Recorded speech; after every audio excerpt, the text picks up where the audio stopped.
মায়ের ঘাড়ে মাথা রেখে একদিন জিজ্ঞেস করিলাম যে মা, তুমি কতক্ষণ আমাকে এভাবে রাখবে? তিনি উত্তরে বলেছিলেন, যতক্ষণ কোনো মানুষ আমাকে তাদের ঘাড়ে করে না নিয়ে যায়। প্রেম ভালোবাসা অন্ধ কেন হয় জানেন?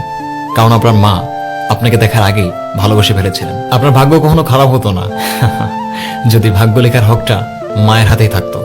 বাবা মায়ের অবদানের পার্থক্য মাত্র একটাই, মায়ের অবদান বেঁচে থাকতেই বোঝা যায়, আর বাবার অবদান চলে যাওয়ার পরে বোঝা যায়। বাবা সবসময় নিম পাতার মতোই হয়, ডাজন্ট ম্যাটার সেটা কতটুক তিতা, কিন্তু ছায়া সব সময় ঠান্ডাই হয়। মা যেটা রান্না করুন না কেন, রাগ না দেখে খেয়ে নেবেন, কারণ এই পৃথিবীতে এমনও মানুষ আছে কারো মা নেই, আবার কারো খাবার নেই।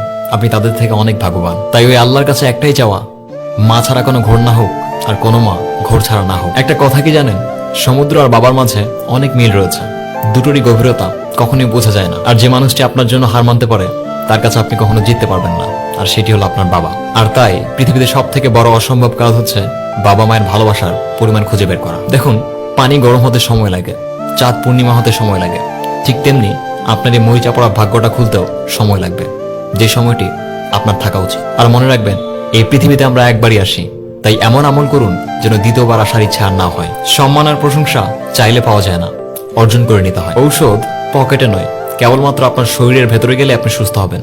ঠিক তেমনি এরকম নীতি কথা মোবাইলে নয়, আপনার ভেতরে থাকলে জীবন বদলে যাবে। Signing off.